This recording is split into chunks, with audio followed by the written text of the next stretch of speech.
Hey Ellen, how you doing? Good. How are you doing? I'm good. I'm honored. I'm excited. I love connecting with you and sharing energy. And you and I decided to hold a little space and talk about a few things that have been on our heart and mind that we want to share with each other and our communities. So I'm grateful for that. Yeah, thank you. No, I enjoy it. I appreciate it. We didn't we talk about doing this a few months ago, and then I had my surgery, right? So it put a little wrench in but here we are, just like that. Huh? Just like that, and it's a little wrench, but a divine wrench. Like you needed it. You needed that. You needed to be able to heal and tune up to your next highest good or whatever that looked like. So that took Yeah. precedence for sure.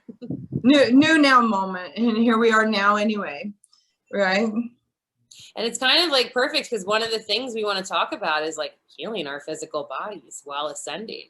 And you have lots of experience in it. So do I, but you just got You do too. yeah, Yeah, nice fresh experience with your surgery and whatnot. You want to tell us right. a little bit about it and what went down?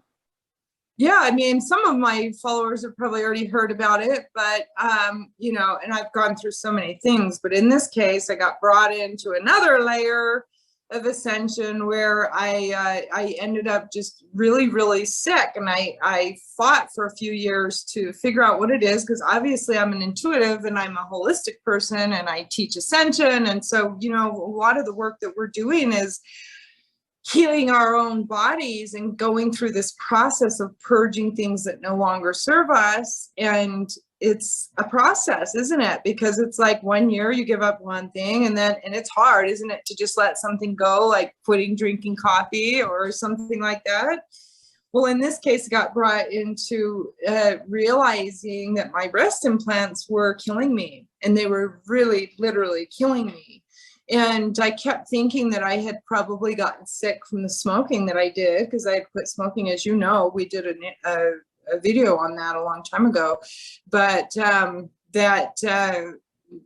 thought that I got sick from that, maybe because I was brought through that journey by angelic beings.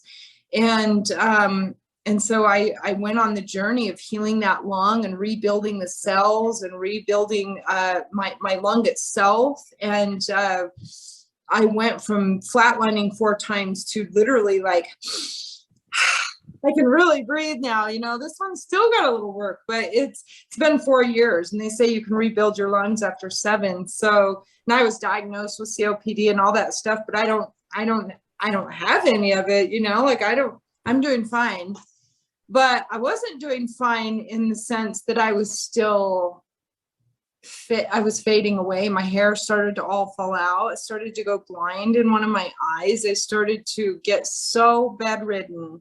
It's just like, it was like have you ever stuck your finger accidentally in a light socket, and how it kind of sucks you in a little bit? You're trying to pull your finger out and it's sucking you in.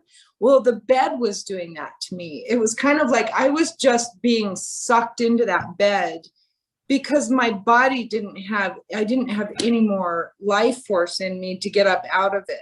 So I was getting sicker and sicker and sicker. And all while you guys were interviewing me, and all while I was doing my groups and everything else, I was just like trying to understand why I was that sick. It didn't make sense, because I live holistically. I eat nothing but raw fruits, vegetables, nuts, seeds, and beans. Literally, that's all I eat. And then sometimes I might sneak some chips.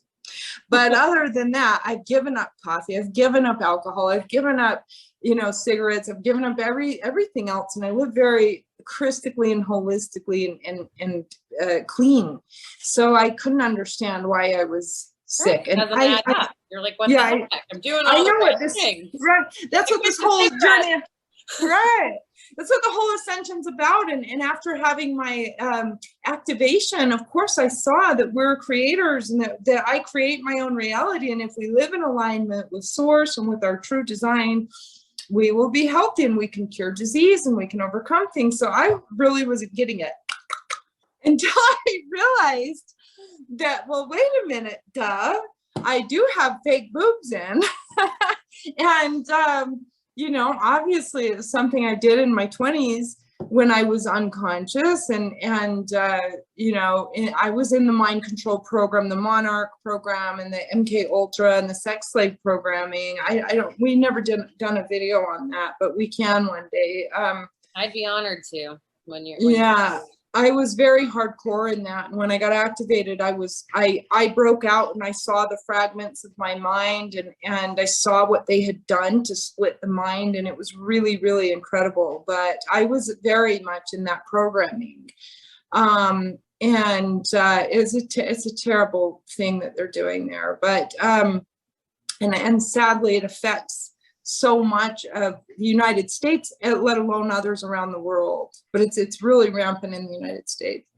And anyhow, yeah, so that's how I got them, why I got them. And as I had my awakening, I went through all these other things, learned to overcome smoking, I've gone through, you know, Ascension is just, it's a lot, right? It's a lot to go through, and depending on the souls too, because that's one of the reasons why twin flames have a hard time sometimes coming together, is depending on your soul journey and your contracts. Certain twins are dealing with a lot heavier stuff than others. So, you know, in my case, we had a lot of heavy stuff to move through. We're some of the first waivers. So we've been carving and pioneering through some of the densest energies to have the great awakening that we're in right now. But anyhow, it was the boobs. And thankfully, I realized what it was, because I really don't think I would have made it much longer. I'm a strong person, and I'm very strong. Yeah. But that was it. It was too much. My body could not take it anymore. And it's because as long as you have those things in your body, they're taking your life force from you. You may not realize it. For years, I didn't. For 20 something years, I didn't realize what they were doing to me. But they're causing your immune system to have to work overtime to try to push something foreign out of the body that shouldn't be there. And so your immune system's fighting the whole entire time they're there, no breaks. You don't get a babysitter for your immune system. Your immune system's full-time overworked from the second that they go into your body. And so over time, it started to really drain my life force.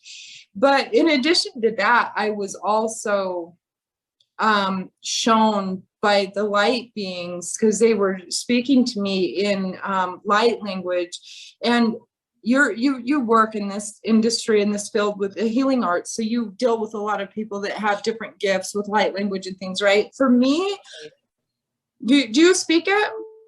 I do. I haven't shared it publicly yet, but I do a lot on my own, and I write it a little bit. Yeah. I mostly channel it. Comes through my hands a lot, and then I'm singing and chanting it a lot lately too. But it can come. Yeah. For those of you who are just tuning in, if you're not familiar with light language, it's this incredible universal light language that many of us can remember at a soul level, and it can come through in all kinds of different ways, via writing or painting or singing or chanting or speaking it.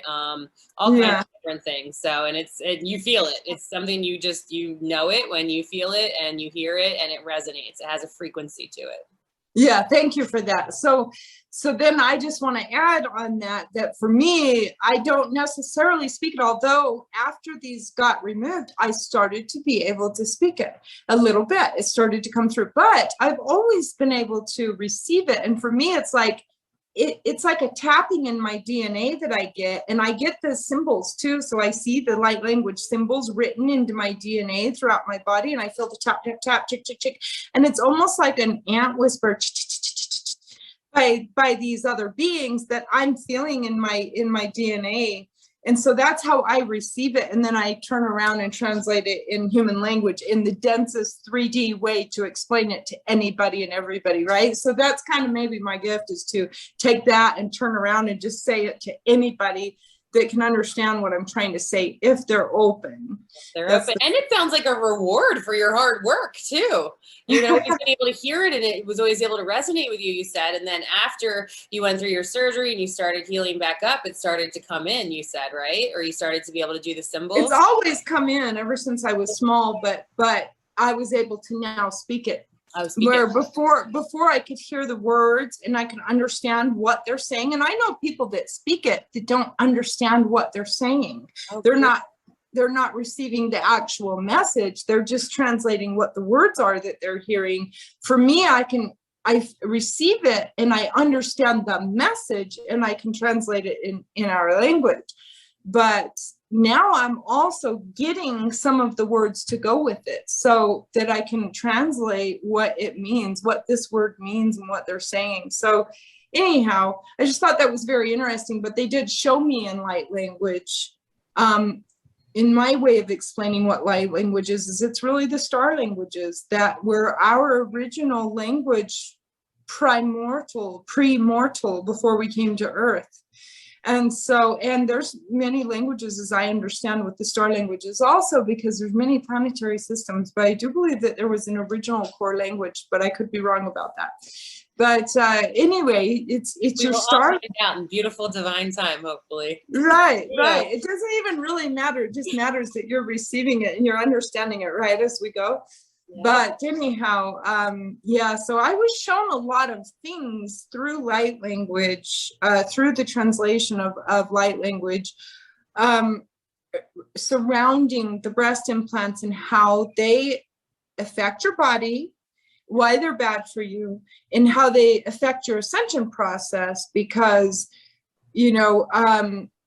everything, and this is where I want to bring you in with your background, everything that we go through that has a physical, that causes us to not physically feel well affects our spirit, right?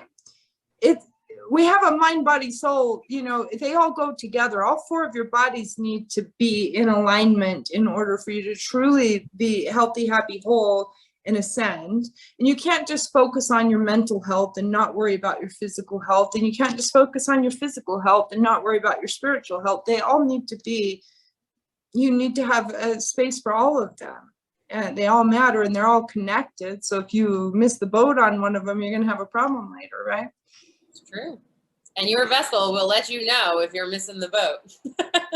Eventually, because mine didn't for a long time. And that's right. the weird, that's where I think a lot of people are having a hard time receiving my story, because I'm just here sharing my story, but I think they have a hard time receiving somebody's story if it is a mirror for them of something within their self that they either haven't been brought through yet or they don't want to for whatever reason, right? I think so. I know for me, I had a lot of different things go on within my body and within my vessel. And I've been through all kinds of injuries. I broke my back a few times. But the thing I'm thinking about most when you're sharing, Ellen, is that I also get gout attacks. I get really severe gout from drinking and eating bad foods. And then also on the mindfulness of it, when I looked it up in Louise Hay, You Can Heal Your Life, it was impatience and need to dominate. And I'm like, what the fuck? I'm so nice to everybody. I'm so kind. I show up for work on time. I give the best service. I'm nice to all my friends. Like, what is going on? And I definitely, looking back, was like controlling with myself in a lot of ways. And sometimes like even my family members out of love, like overly concerned or things like that. And then I'd be so mean to myself. And I was so mean to myself. I was talking shit to myself all day, every day, telling myself the worst things in the world. And I was being really impatient with spirit and being like, what the fuck, angels? Like, why aren't we? What's going on here? Blah, blah, blah. And what would happen is I'd get these gout attacks. And I had one doctor when it first happened, when I was young, like 21 or 22, who told me he thought it was gout. But then he said he was wrong because he tested it. He put this big needle in my synovial joint in my toe, and they tried to get synovial fluid out. And it was so painful and no fluid came out. And he's like, I must be wrong. Like, I really thought that was what was going on. And I was like, thank God, I don't want to be like 22 and young with gout. Like, okay, great. But he was right. And it took 10 years before it got diagnosed because it never came up on all of the tests. And it wasn't until and then I started doing all these things that were terrible for my body and for gout. Like I did the paleo diet super hard for a long time and I lost a bunch of weight, but then I was having these gout attacks that they were calling like tendonitis and arthritis and doing all these other tests and didn't know what was wrong with me, but I wouldn't be able to walk for like weeks at a time. And it was just the most excruciating pain. And so when I finally got a reconstruction on my ankle, my doctor at the time found all these gout crystals and tested them. I was like, oh, I'm sorry to tell you, like, you have gout. And I was like, thank you. He's like, I've never heard anyone ever tell me, like, thank you for saying you have gout. And I'm like, because I suspected this in my body for a long time and I wasn't getting the answers or validation outside of myself. And I was treating it completely wrong. And now I can embrace this differently and like move forward here. And so it's so crazy how like, and so for me, when I look back on my soul path, I'm like, oh shit, every time I got a gout attack, I deserved it because I was eating this food, I was acting this way with myself, I was pushing spirit in that way or whatever it was. And I can see the recipe that I created for it. And now I did have one recently, but I think it was like, it was very small and short. And I think it was like maybe some karma kind of moving out because I hadn't had one in so long and I had a lot of stress going on. And it was an opportunity for me to allow people to be there for me and support me where I hadn't before. And so it was very interesting, but it was a short one. And so I'm just grateful because I've like really healed that and I know what to do about it now. But when it comes down to it, when you look back on your path or learn about these things, we create this stuff because of what it is that we're doing and the way we're showing up in the world and how we allow others to influence us and our thoughts about ourselves. Yeah. I'm glad you brought that up because I was just thinking that really that's what the emotional code therapy really is about, is identifying where you have emotions that are blocked in your being. And as an intuitive, I don't know about you, but for me, I can see that in people's bodies. When I first had my awakening, I could just drive by people and see where they had blocked emotions or energy. And so I could see it in a woman's elbow that was a total stranger just driving by and received that she was pushed down the stairs by her brother and it broke her elbow and she had trauma, emotions lodged there in her elbow related to that wound and that experience. And so that's really what happens when we pick up addictions or we get illness of any other form or any form of discordance in our bodies or our minds is really coming from blocked emotions. So for example, with the breasts and the lungs, because of the smoking, right, is really related to a couple of different things. That the lungs were related to traumas that I experienced as a child. So most people who are smokers and most people who have addiction have been abused as children. It's scientifically proven. So, you know, people that have been abused as children end up lodging trauma in their bodies somewhere from that. For me, it was the lungs. And therefore, I then started to get in that reverse programming of having the cigarette smoking to try to fill that trauma with what the cigarettes I learned were a reverse program for filling the Holy Spirit. You're looking for the Holy Spirit when you do this. You want that prana, right? That's why you're smoking. You want the prana. And yeah, it's a reverse program. I love that. Yes. Talk more about that. That's so true. And that's what everyone's craving when they're looking for that breath. They want the Holy Spirit. They want to be fulfilled, whole, full, right? And you're feeling empty because you got fragmented or fractured in your soul. So you're looking for that wholeness again of yourself and therefore the Holy Spirit within you. And you've been then lured into getting a false way to do it. Because when you do that, you get a temporary fulfillment, a temporary feeling of the Holy Spirit. You feel full for a minute. You get all those drugs, those chemicals, they're going to your brain and you're getting that moment of satisfaction.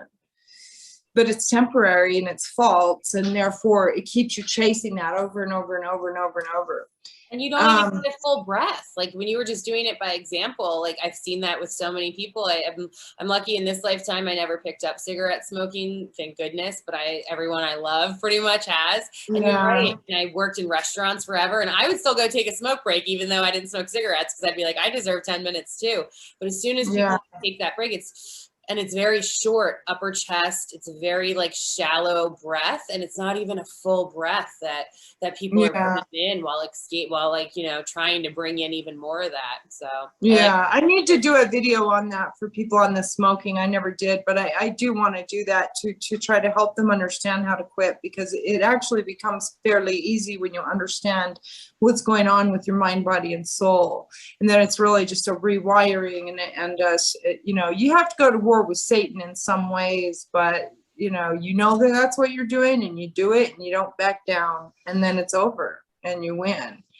But anyway, so as far as the lungs, it was trauma and grief, right? Grief from the suffering. And as far as the breasts, in my case, I didn't have a mother when I grew up, and the mother is the nurturer, right? And so there was a wound there from not having that nurturing person in my life to comfort me when I needed it. And so I was always going out to the men for that kind of comforting. I was looking for nurturing from my male counterparts. And then I was getting wounded by them because they were not healthy and whole, and I wasn't healthy and whole. So I was attracting, you know, toxic partners, and they were then wounding that need to be nurtured and cultivated. And of course, I got the breast implants to attract that nurturing affection from them, if you will. Right? I was kind of programmed into these programs that was how you get attention from the world, even. Right. And even I was a swimsuit model back then. I was going to say, you were a model. You were in deep with that programming. Very much. And you don't get jobs if you don't have fake boobs and have that look and things like that. It's very much a draconian program. And it's very much mind control and sex slavery programs in there. And so, but anyhow, so most of those girls have eating disorders and breast implants, and they're not making any money. They're basically prostituting themselves. And there's a lot there. I was cognizant of that when I was in that program and fought it and put myself through college. But I didn't understand it was a mind control program back then, right? I just understood that I could see all of these girls selling themselves for diamonds to old men. You know what I mean? They weren't happy. Most of them killed themselves or died from alcohol poisoning, or some of them are still real messy, you know, souls. But it's because they don't understand. They don't understand, right? They don't understand they're in the matrix and they're being loosed. And so anyhow, it's very tragic. So I just want to throw this out there for anybody watching, that obviously anytime I'm discussing these things is definitely not coming from a place of judgment. Because I know that a lot of times when you say things, it sounds like you're being religious, or it sounds like you're condemning people. You should do this or don't do that, you know, but really it's not coming from that at all. It's coming from true experience and just understanding, you know, what I've gone through in my own journey to save my own soul and to exit the matrix. And I've battled really horrendous things. And so I'm not coming from judgment. I'm coming from actual experience. And you know, I hope no soul in the whole universe goes through the things I went through. If I could prevent anybody from going through it, I would. I think love. Yeah. That's true. You know, showing up with love and saying, all right, this all happened, but all I can do is share my truth and my experience. You're going to do whatever you're going to do, but I can share my wisdom that I've learned along the way. And I honor that. And I think loving. Right. And it's hard because, you know, your psyche, the way the psyche works in the human mind, it's not going to receive things. You can tell somebody something, 500 people can tell you something, and they're all telling you the same thing, and you're not listening. And until your soul's ready, one day somebody's going to tell you, and you're going to be like, oh, thank you so much. But you weren't listening to the 500 people before that tried to tell you, right? And I get it. Love it. But that's the way the psyche works, is that it's so frail sometimes that it's hard for the human to really like absorb what they need to absorb yet until their soul's really truly ready for it. And so true. And I laugh about it with myself thinking back, and I see it all the time. And I work with people, and I feel so like young and such an infant in all this. I'm 35 years old now in this lifetime, and I've been doing this work, you know, professionally for like 5 years now. And it's so crazy because I've been able to see it with myself and with others. And like, there are things I will teach to some of my favorite clients that I've seen every week for like, you know, years now, that I've been trying to like express. And then all of a sudden they'll come and be like, oh, I learned this today because so-and-so said it this way. And I'm like, that's exactly what I was saying this whole time. And same with myself. There's so many times I've had these aha moments, and I'm like, oh, all those people were trying to tell me that, and I just couldn't understand or hear it. And that's where I trust so much in the soul's path and this evolution. And as we're ascending into this whole, you know, from 3D to 5D and this whole new way of being and what that looks like, a lot of times I get shit for this one. You know, a lot of times people are like, oh, you know, it's just one day, everybody's just going to kind of wake up and we're going to be in this like utopia and we're going to all remember. And I'm like, I don't know. I'm like, I feel like each soul's got to do that in their own beautiful time. And that's why we all keep coming in at all these different times. And we don't all have the same birthday or the same skill sets or the same soul memories or missions. And I said, from what I've understood, for me to get to that fifth dimensional way of being, I had to go through hell and back and be, you know, sick of my own shit, as you were talking about, and like really ready to recalibrate and reach for more and look outside of myself from a different perspective. That's how I got there. I was like, I don't know. I didn't experience this like sudden. If the whole world went into an ascension like that at one time right now, the world would collapse. It would be incredibly bad for everyone. And so the divine knows that. And also there's many souls that are older than other souls, much older and much more advanced and evolved. And those souls are, you know, there's other souls that are going to be living and reincarnating many other years. So, you know, it's all divinely orchestrated, and it's perfect for. Right, exactly. And so nobody should be trying to compare with where somebody else is, because you'll go crazy doing that. You know, you will go crazy doing that. Because you don't know if you're going to have multiple, unless you're shown. You don't know what lifetime you're on. Some of us are shown, but you know, until then, you need to just be where you are. I always try to tell people that. Just be where you are. That's where you're at right now. And now's all you got. So just be here now. Be here now. Every woman. Oh, go ahead. What are you going to say? I was just going to say, why make a fuss about it? You're in the now, and that's all you have. So just be here. You know? If you have this present moment, and that's where you have the opportunities to ascend and to do all these things, because you're being present and you're letting your perspective shift and change and ebb and flow.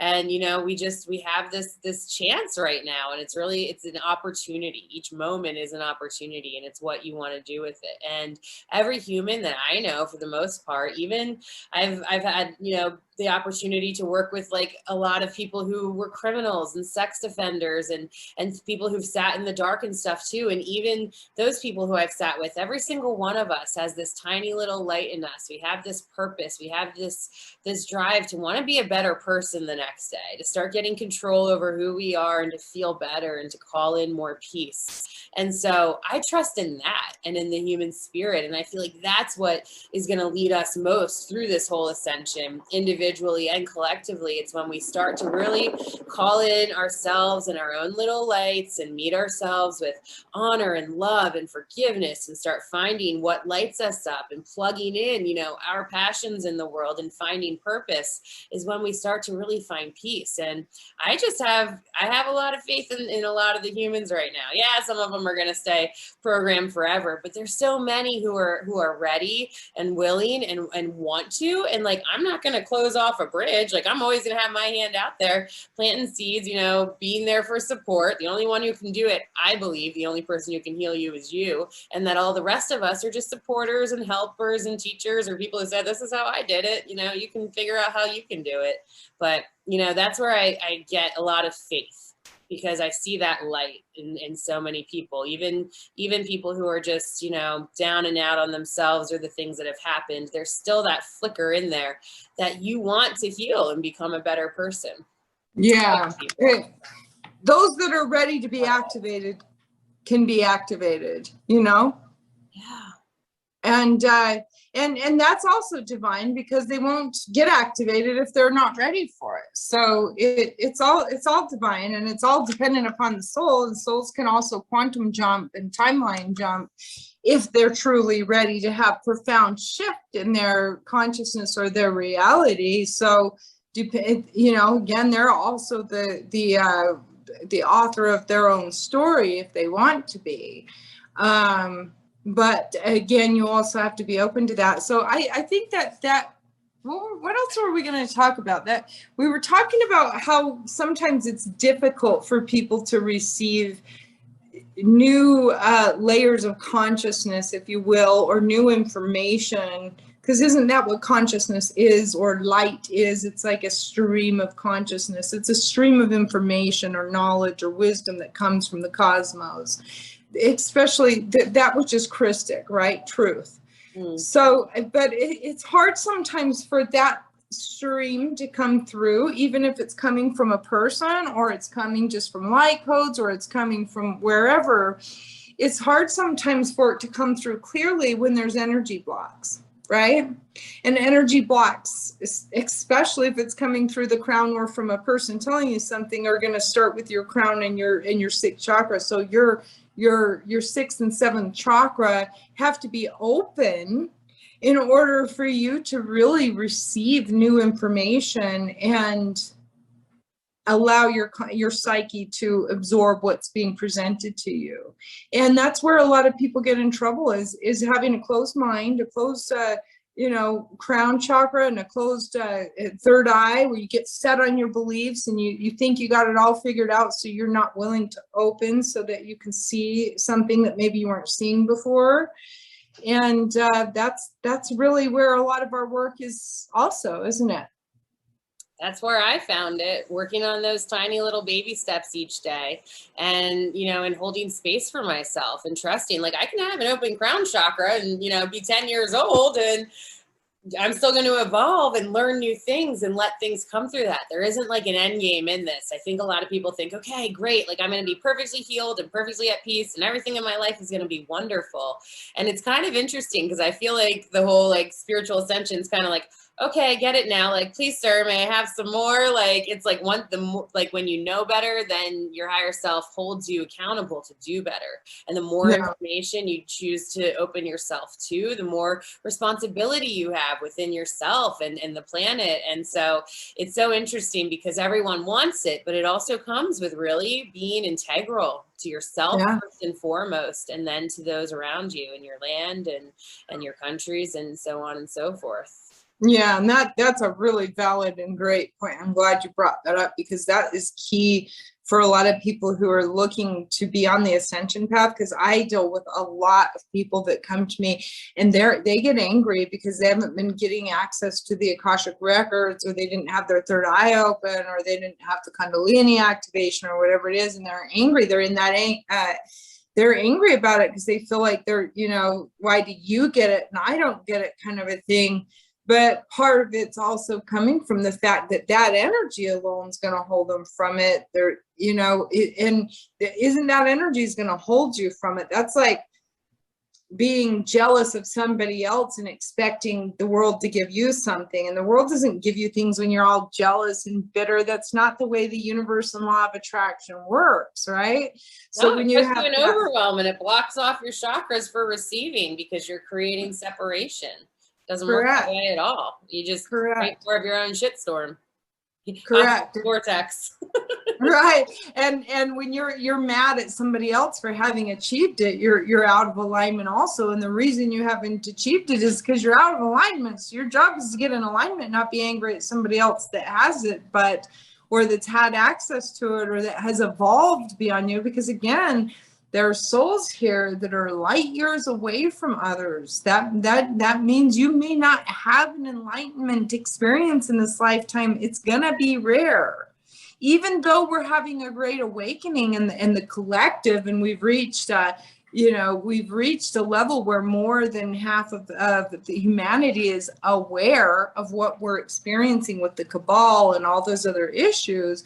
being aware and awakened in that regard isn't the same thing as enlightenment. They're very different things.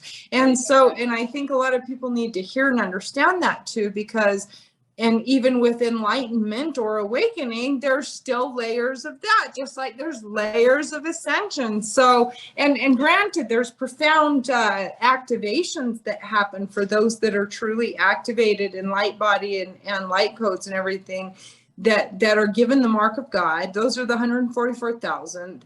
And those are the ones that they can all see each other. There's no way to fool those beings. They're definitely can't fool the gods, if you will. But either which way, every soul just needs to be where they are now and focus on where they are now. And I don't know why we brought this up. It was because we were having issues with people that we try to share consciousness with, that they're just not ready to, even evolved souls. Yeah. What else were we going to get out there? I don't know, but when you were thinking, it made me think of something I get some flack for too, but you know, we keep fighting for this whole equality thing, and I just don't see any sense of equality at all in this world in any way. Or like, you know, I guess I honor fairness, but I don't see any single sovereign individual's path even having the potential to be equal to another. And we put so much emphasis on this equality in all these different parts of our society and within ourselves. And I think it's so important to just honor you and your path and who you are at this time, and know that you are such a unique soul here for such unique purposes to plug in, to learn, and then to plug in your own purpose in light. And the only way you find that is by following your heartstrings, or what feels most in alignment with you at that time. And when we ignore that, like Ellen was saying earlier, we create a lot of suffering in our own lives. But then also, you know, that's what holds back, you know, the path of moving forward for yourself and for the collective. And we just have to wait and see what happens. Yeah, and I think that a lot of people just don't understand when they get into that. That's also a program, that when they get into that program, that they don't realize that their true reality and their true manifestation of whatever there is in their world is coming from lifetimes of their own energy and their own deeds, if you will. So whatever is in your reality right now is a manifestation of your energy. It has nothing to do with fairness. It has nothing to do with you got a better chance than I got a chance, or whatever it is. It has to do with your soul and your energy, including the family that you were born into. You chose that. You chose it. No matter how hard it was, you chose it for soul expansion. And so if you get stuck in that whole wanting equality nonsense, you're missing the whole point spiritually of the fact that you chose to come here and have a unique experience, even extraordinarily challenging, for your soul's expansion. I like to joke and say that my spirit guides know that this is my last incarnation, so they're giving me the grand finale, and boy are they. But you know, it's soul expansion, and if I didn't go through those extraordinary experiences in my life, I wouldn't have had an awakening, a full-blown spiritual awakening that changed my world forever, and also graduated me from the earth plane. I'm a graduate now. I don't have to come back to this reality anymore. I'm finished. I'm done. Finito. Kaput. The end, you know, but I wouldn't have reached that place if I didn't go through those other hardships, and after going through them, do the soul work to understand what they meant for my soul. Because I could have easily been, in my life, I could have easily been blaming men and blaming my family and blaming everybody and drinking and partying and being a trashy person and hating the world and telling the government they owed me and everything else for my problems. Because boy, did I get violated in the human world a lot. And if I had attorneys, I would be really rich right now. But my religious background taught me that it was bad to stick up for yourself, which was a big no-no also. Of course you need to stand up for yourself. But anyhow, either which way, I could have been a victim, and I could have blamed the whole world and just repeated my karma and come back in another lifetime and did it again. But I chose to try to dig deeper and to find the answer and to find the truth. And that's really what we're doing in our ascension journey, isn't it? And our shadow healing is to really dig into understanding spiritually what it means to you. Because at the end of the day, you're only human for a very bleep in time. It's not who you truly are. And if you don't get the spiritual message of why you're here and what you're doing, you're missing the whole point. And that's what the cabal has everybody doing, is running to work and working 4 jobs and paying all these bills and fixing this and living up to the Joneses and buying the nice car. And you're so distracted with all those things that you're not focused on your soul itself, who you really are, why you're here, why the world is the way that it is. And you're living an illusion entirely. And of course, you're going to have to come back. A lot of those souls are, because you're not getting through the lesson of it, and you forgot that you came here to assist humanity, and we really are in a spiritual war at this time. We are.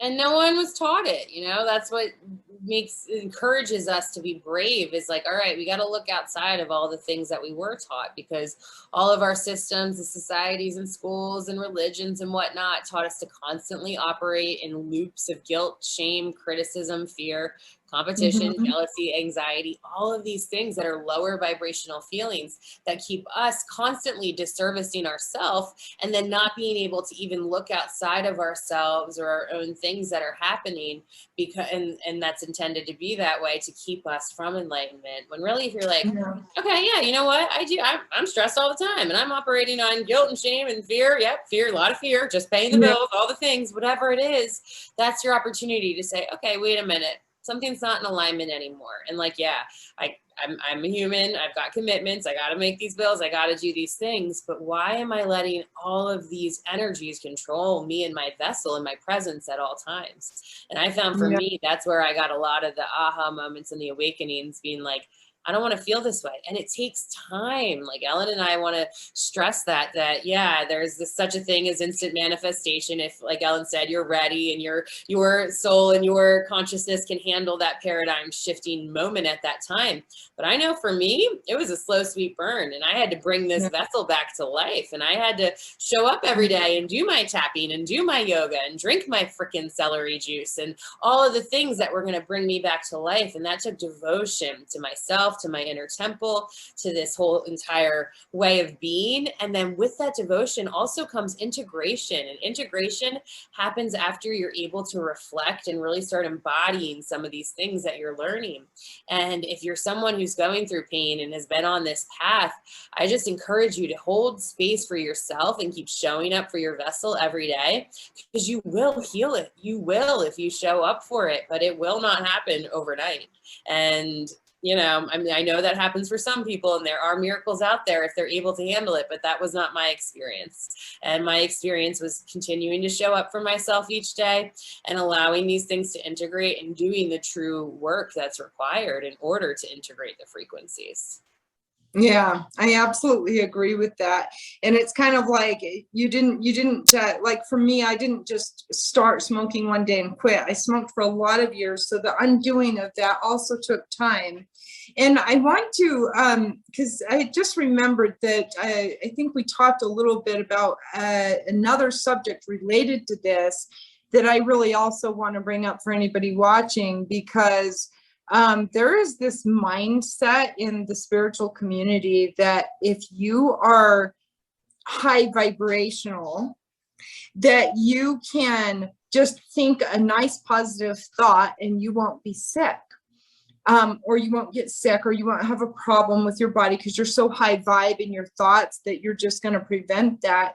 When you are doing something to your body that is toxic, like smoking cigarettes or drinking alcohol or shooting heroin or, snorting cocaine or having fake boobs in your body that are plastic, full of formaldehyde and all kinds of other deadly poisons, no matter how positive you think your thoughts are, you're not in alignment with truth. there's discord. On one hand, you're saying positive, lovely things, and on the other hand, you're doing very not positive, ugly things. And I'm not saying that to condemn anyone. I'm just saying it's not positive to poison our bodies. Aren't we all disturbed right now at the realization of how our governments have been poisoning us by putting fluoride in our water and spraying our food with deadly chemicals and spraying our air and everything else? And aren't we very frustrated that there's 7,000 chemicals put in those cigarettes that kill people? They're designed to kill people, and they're killing people by the millions. And how come we're not realizing that those plastics that we know we don't want in our oceans are also going in our bodies and killing us? We can't, that's discordant. And so on one hand, there's this disconnect or disassociative thought process in the collective, where you think that just because you think a positive thought, it's not going to happen to you, which is not the case. Your body's designed the same as mine, the same as everybody's.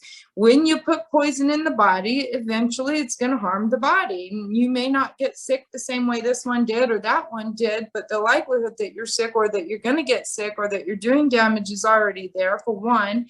And for two, there is an esoteric aspect to, and a spiritual and karmic aspect to harming the self. You have karma for harming others. You also have karma for harming the self. And so there's that. And then thirdly, and this is the main point that I wanted to make, that when you are raising in vibration, people are confused about this. They think that by staying in positive thought and doing all these wonderful, lovely things for yourself, that you're in high vibration, which, yes, those are all high vibrational things to do for yourself.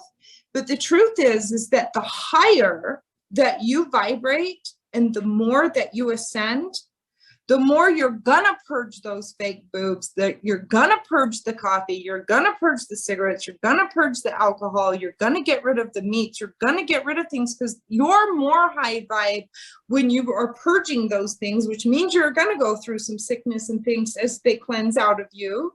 You're not more high vibe. Are a real deal. You're not more high vibe just because you haven't gotten sick yet. That's a screwy mentality that isn't really the truth of how it is. What you're seeing in the physical world isn't really what's going on in the energetic reality. So the more high vibe that a soul gets, the more their body, their vessel cannot and will not, and their high soul will not tolerate those things inside the body anymore. Really. Layer upon layer as you go through ascension. Am I right? Oh, that's how it was for me. I feel like we get to go through several dark nights of the souls, but one of my major ones was in 2017 as well. And I ended up going completely vegan and like gluten-free, sugar-free, the whole thing for like 8 months. And I still am primarily plant-based. Like I can feel if something gets a little out of balance, I'm like, oh no, I got to pull myself right back in. And you have to pair these amazing, beautiful thoughts that we have. They are important. It is vital to co-create and have these positive thoughts. But if you don't pair them with action steps and doing the actual work and leading by true example, like that's where that's where the bridge lies, in the way you treat yourself and the way you show up in this world and the way you interact. And if you aren't doing that and you're just on this one loop, like Ellen was saying, then you don't have the opportunity to bring your actions and your thoughts in your body and your temple into alignment. Right. But I do just notice that kind of mindset happens a lot in the spiritual community, and it causes a lot of confusion for the collective, because they're hearing one spiritual teacher say, oh, I'm high vibe, I can just think it away. And then they're following them while I've seen some pretty evolved souls, and I myself was one of them, but I didn't get asked to teach until I got over the smoking. I think they didn't want me coming on smoking while I was talking about spiritual stuff, because they knew better than me, right? They're smarter than me, of course. So, but, but I do see others, and I'm not saying this out of judgment. I'm just saying that at some point, those things do have to be purged. It's not in alignment with your soul. It's not that you're bad for doing it. It's just that, if you're really getting in alignment, you're not in alignment there. You can't do the talking on one hand and the walking in the other direction. It's a problem. Can't. And it's like, you're like, I was thinking about it earlier, like my vessel is so much stronger and I'm really ready to like release more weight again. And I'm like, okay, I'm moving around like amazing. I'm feeling amazing. This is great, but I'm not moving, you know, my weight again. And I'm like, I'm really ready for that. And so I just talked to my guides about it. And then right away, all of these resources in the most weird way come up about these Ayurvedic teachings, which I had learned about when I lived in Boulder, Colorado, like 8 years ago or so. And some of the women I was working with were trying it. And I was like, oh my gosh. And back then it was like, I didn't even want to drink anything warm, like room temperature or tea, like forget about it. I only wanted like ice water all the time and stuff. And my eating patterns were like completely opposite of what like they were calling in at the time. And like, I wasn't ready for it, but the knowledge was there. The opportunity was there. The examples were there. The wisdom was there, but I wasn't ready for my consciousness to accept it. I wasn't even on like positive affirmations at that time. So I think a lot of the time it can be some cognitive dissonance where it's like, okay, yes, I'm going to try to stay in this positive thing. But really all you do is yourself a disservice if you're not looking at the truth. And it's not that hard when you look at the truth and you're like, okay, I know what I'm doing wrong. And like, I can try to do it a little better and then booster it up, you know, bolster it up with these amazing positive affirmations and say, you know what, Mandee, I forgive you. Yeah. You only liked ice water back then, but now you're ready to drink teas and do all this. And you know what, you know better now. So you're doing better now. That's where this positive talk really comes in and becomes super powerful for, I've noticed myself and many others. Yeah. It moves you through things, but you have to face the things first that you got to move through. Right. And I think too, as much as suffering's not necessary, it's necessary until you realize it's not necessary. Right. But it has a very, right. But it has a very powerful power of persuasion in suffering where you're not going to listen to things until you suffer enough. So for those, and I'm a stubborn person. So I've had to learn this the hard way with spirit, that my stubbornness is useless unless I'm using it to follow what only the spirit shows me. If I'm stubborn about anything first, I'm doomed. I have to wait until the spirit shows me and stay open and stay passive and stay waiting and all that until I get my message. And then when I get it, then I'm stubborn as a motherfucker. That nothing's going to stop me because I know it came from the divine, and therefore I'm not backing down ever. But until then, that stubbornness can block you from everything beautiful. Well, and it's just ego. It's ego. It's ego. So again, staying open first until the divine shows me. And that's where we were talking before we were recording about the whole, what good is your will if it's not aligned with divine will? It's useless and it will create suffering. You know, it's gonna. It's not because you're being punished. It's just because the divine knows better than you do what's good for you. Why can't you just trust? But, you know, that's part of what the spiritual journey is about on earth, is going through that whole putting your hand on the stove where mommy told you not to, so you can feel what it feels like to burn. You burn and you learn. You burn and learn in all the ways. And maybe you're not step by step, and we all have our own little paths. And your soul, if you take it just one step at a time, okay, this one's in alignment and this is safe. This is giving me anxiety. This isn't feeling right. I don't know. Mom told me no, all these things. Go and do it anyway. Then the suffering happens. Then it brings you, then you have an opportunity to steer back into your path. But then we have all of this, you know, this victimhood that comes from the suffering that we were kind of talking about a little bit earlier. So sometimes people, depending on what happened, you know, it's not okay ever what's happened to us if it was abusive or manipulative or harmful. But we always have an opportunity to choose how we show up in the present, regardless of what happened in the past. And there's always an opportunity to step a little bit more into forgiveness just for yourself, even through the worst of the worst things, and saying, okay, that happened, that was terrible, but it doesn't have an effect on who I am now or what it is I do. Now, the little boy who burned his hand, or whoever it was, the kid who burned their hand, they're going to remember, they might have a scar now that is going to remind them not to touch that stove, or just to be maybe a little more careful or mindful when around it or when cooking.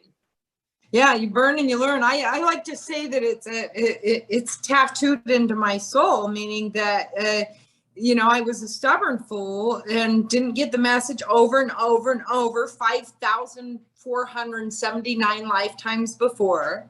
And then I finally burned so much from it, it tattooed my soul. I will never forget that lesson ever again. And you're never going to take me from it because I know what I know. You know what I'm saying? And that's really where a lot of our wisdom comes from. And I think that that's where a lot of people, get frustrated because they don't understand that when you're talking, you're speaking from true experience and wisdom. And that's very different from somebody that read it online and understood what the words meant and figured out how to use them so that they can say them to sound important when they're talking about that subject. Because there's a lot of people that do that about how to raise children and they don't have children of their own, or what enlightenment's about, but they haven't been enlightened, or what it's like to be black and they're not black, or what it's like to give birth and they're not a woman. You can't speak on something really unless you've had experience. And that's really where a lot of the true activated souls, those who are activated in the 144th, come from. They've had thousands and thousands and thousands of years of lifetime that's compiled into one consciousness in their being in this reality. And they have so much more wisdom within them than most of everyday Joes could possibly comprehend. And that's not an egoic thing. It's just that soul has been living in dimensions and realities and lifetimes over and over, and they've developed and collected a tremendous soul lessons through their experience. And that's hard to grasp in the human world, because sometimes you might have a baby and you think you're the parent of that baby, but that baby might be one of those very evolved souls that's coming to help you. And so people get caught in the illusion of this earth world, and they don't realize to look at the soul inside of each person so that they understand what the message is for them. What is that person saying? What do they have to bring to the table? Because the human illusions are kind of, they get in the way, don't they? Just even looking at people, your human mind wants to look at somebody and think that you got them all figured out, and you think you know who they are because the way they dress, or they have an earring in their nose, or whatever it is, and it is so not at all what we really are as souls. No.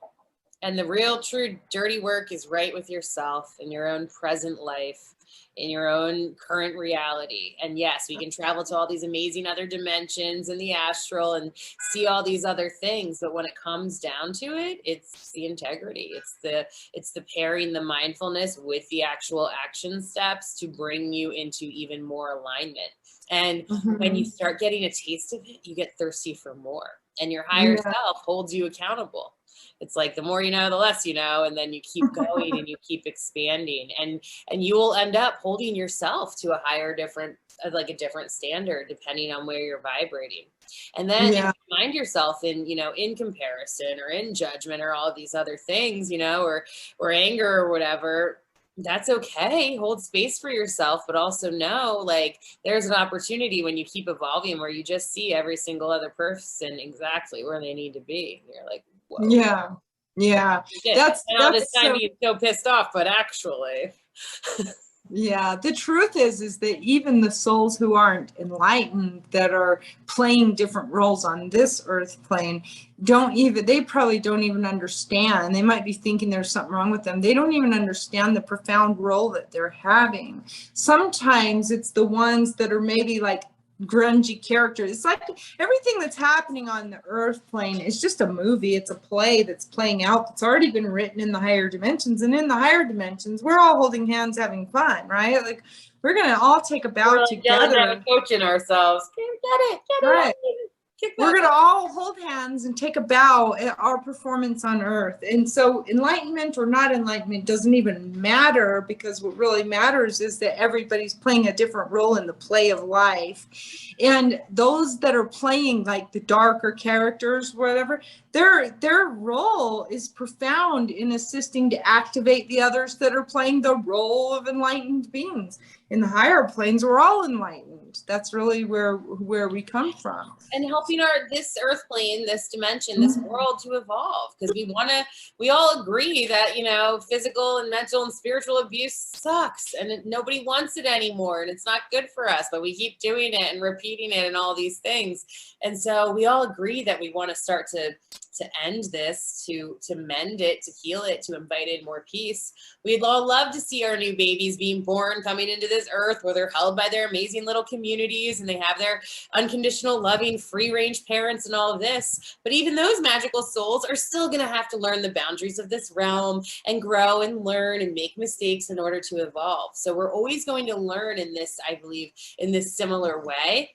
But the more we keep healing ourselves, the lighter we can create this space, and the more loving and heartfelt and coherent we can make it. But we're never going to be able to, even in those new future amazing utopian ways we co-create, I think there's still going to be a little bit of suffering, a little bit of learning, and there needs to be in this human experience in order to keep evolving and growing. I don't think we're just going to bring heaven here and that's going to be that. I think Earth is going to keep being able to ascend more and more and more. Here on this plane for sure, not in the new earth, not in the higher dimensions. So those souls that are ascending onto the 5D, that are not coming back to incarnate on the 3D plane, they'll have a completely different reality that is a lot more like Narnia or Avatar. That's really what the new earth template is like, and that's where they're ascending to. But here in this earth plane, while people are trying to integrate that 5D energy, you're right, that's going to be, they're going to continue to keep. I say there because I know I'm graduating, but I mean those that are going to be still living here and going through those things are going to be integrating for sure. However, what I was shown in my awakening is that there's going to be a split off of Earth. So the new Earth is kind of going to be ascending in this direction, and the old Earth and those that continue to do the darker things are going to go in a different direction. And so that's what I was shown is a split off. That's why you see a lot of those memes where there's a split off. That's a lot of those that have been awakened have seen that through visions. So what that means and how it's going to unfold is maybe yet to be seen. But and I think, again, that's one of those things where you have to personally experience certain things in relation to understanding those types of things, because as you probably know, that the spirit world, when you're revealed things through spiritual vision, it's very different than the human mind wants to wrap itself around. You don't receive spiritual vision that just show up like a picture, you know. You will sometimes do in your mind's eye, but you know what I'm saying. It's the spirit world works differently. Symbols and language and light language and all kinds of different things that you have to learn how to decode and interpret.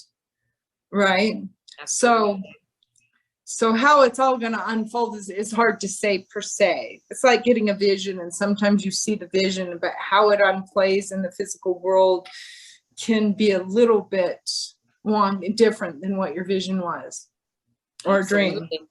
And what I see for helping with co-creating is I just think of my own path, and I'm like, if I wasn't taught all these programmings, if I wasn't taught, you know, that as a woman I'm inferior, this or that, or whatever it was that we were conditioned into so many horrible things and to hate ourselves and all of this, if we can make that path a little bit clearer for the new ones coming in and learning, because souls, as they come and they reincarnate into this, they're getting more and more sensitive, and we are creating a more sensitive world, which is a good thing, because that means we're releasing some of the hardness around us, because we're highly sensitive beings. And so I just think it's going to be cool to see how, as you and I and all the rest of us keep having these conversations and people keep tuning in little by little, how much we do end up softening, you know, this 3D plane in a little while here, and to help people to grow here in Earth School. And I think we're doing a beautiful job. We're better, you know, even though, this is not the easiest or most comfortable chapter we've had as humans with the COVID. It actually is. Like almost everybody in one way or another, you know, depending on where you were in the world, we had like a cell phone with instant technology in our hands where we were able to look up any information that we would have spent an entire lifetime looking for the time before, having, you know, certain access to certain things that we never had before. And even though, you know, there is still horrible abuse that does happen in this world, we are making a difference, and we are, you know, ending in each generation little by little parts of those. You know, some families finally stopped physical abuse. Some families finally stopped certain addictions. Like there's always like room for evolving and for growing a little bit here and there. And we are, even though it feels heavy at times, each lifetime that we come back, we are doing this, and we're softening ourselves and this realm the best that we know how. And it's not an easy thing, especially when we're being inundated with these negative programming all the time. Right. And that's really what the soul mission is about when you're stepping into your Dharma, is to not do things for the self, but do things for the collective that are going to assist future generations. So you're planting a seed that those coming behind you are going to profit from. I personally, for me, I know that the work I leave behind on this planet is not for me. I'm not here for me. I'm done with that whole paradigm. I don't live in that reality. I'm here for the collective, and whatever I leave behind, be it books or teachings or writings or anything, art or whatever it is, it's for the ones coming in afterwards. And that's how we're going to begin to build the new earth, right? Is to continue to hold and anchor that Christic truth onto the earth plane and leave it for the next generations to come. And then they'll keep doing it. There's kids who are discovering algae that eats plastic and stuff, and they're discovering that Wi-Fi isn't good for our vessels. And like, you know, it's like as doomy and gloomy as things are, I see just as much light and excitement and opportunity. But I'm going to tell you, you're not going to be able to see that until you do the dirty work within yourself and start being able to look on the outside of it. Yeah, for sure. And that's what we do have to keep focused on, even though we need to look at the other stuff. We need to look at the other stuff so we know how to create the new direction, right? You got to see what you don't like. We don't like pedophilia, so how are we going to create the new direction where we don't allow it in? Or we don't like, you know, plastics. How are we going to go in the other direction where we don't have that on our planet anymore, and it's no longer going to harm people? But of course, as you know, we are dealing with the Archons, the Anunnakis, and the Cabal, and the control systems that they have at this time. And that's really where we have to buck the system and break free of that matrix system. So that's where our work is at this time. And that's why we're seeing so much unfoldment of, you know, riots and COVIDs and all kinds of other things, is that in reality, that's a manifestation of some Archon controllers. Some, you know, that we do have to move through as a species together, or, you know, we're going to have problems still. So, and right here, right now is our opportunity to do that in your own sovereign little vessel by getting off of the programming, and by where all that positive affirmation work comes in. And like, in order to heal the dark, we must acknowledge it. We must see it. Just like Ellen said, like, pedophilia, pretty much most of us, unless you're involved in it, agree that we're not feeling that anymore in this realm at all. And so we need to do what we can.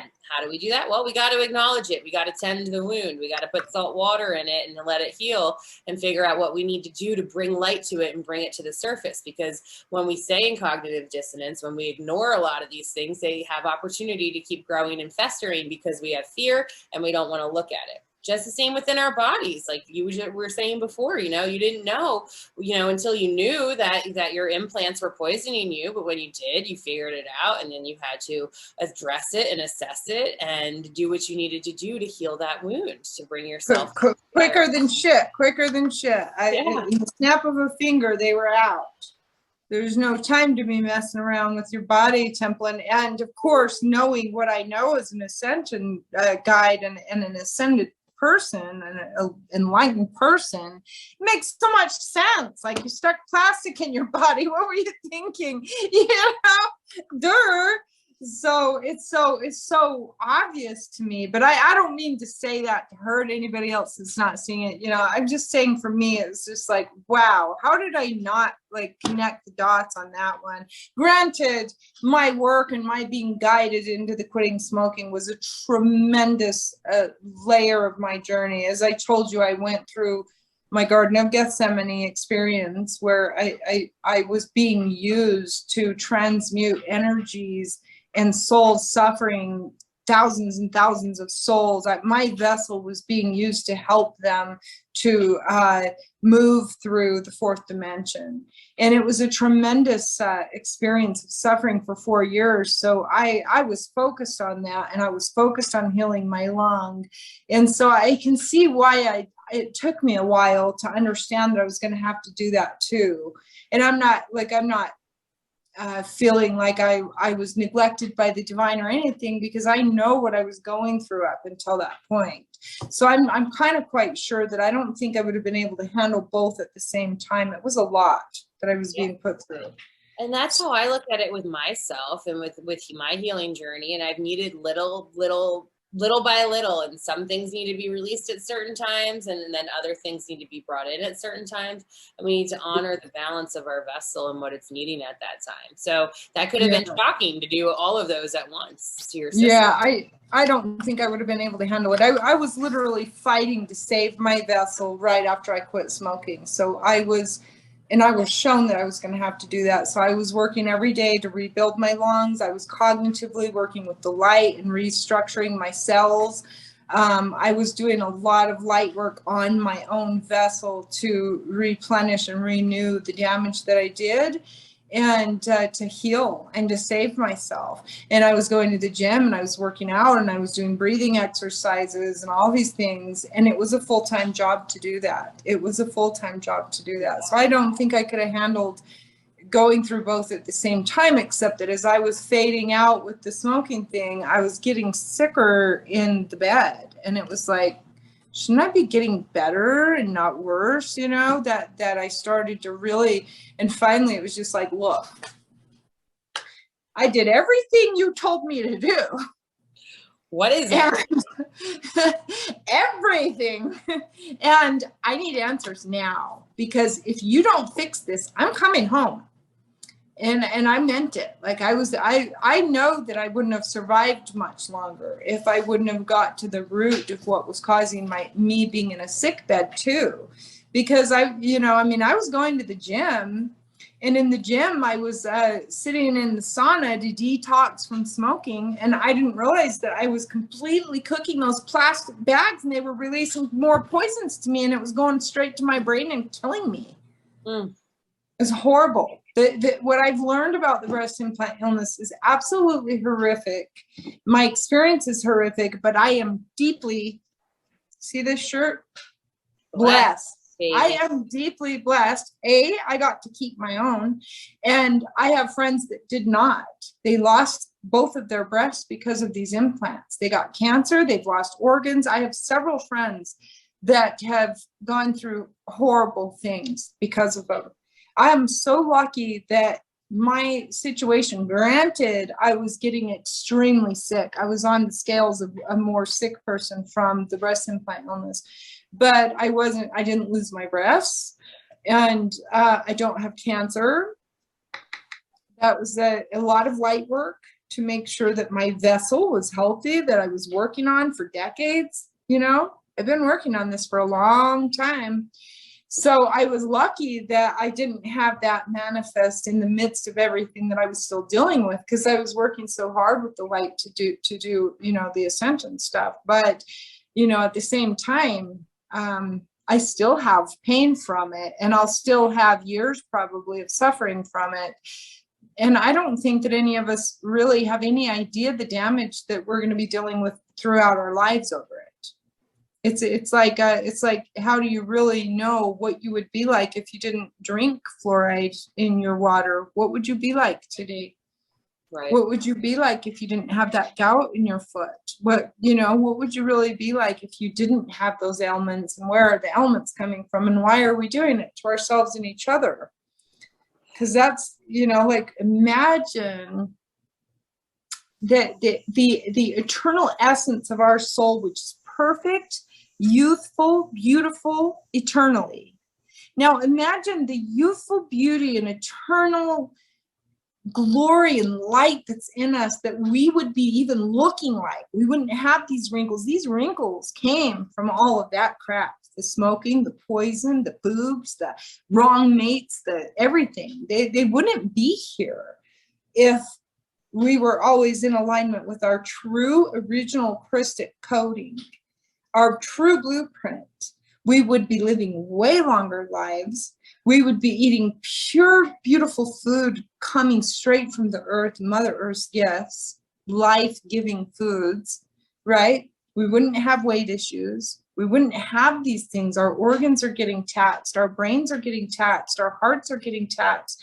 Our bodies are fighting off and combating all of these horrific chemicals that should not be on this planet, let alone in our bodies. Imagine where we would be if we didn't have them. Can you imagine?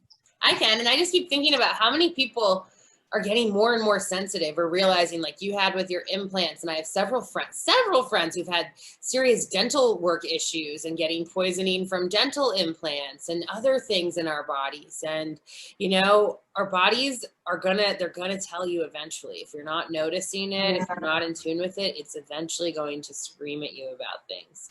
And there's so many, you know, things that can contribute to this, not only our own thoughts, like, yes, we co-create, but there are lots of poisons in this world.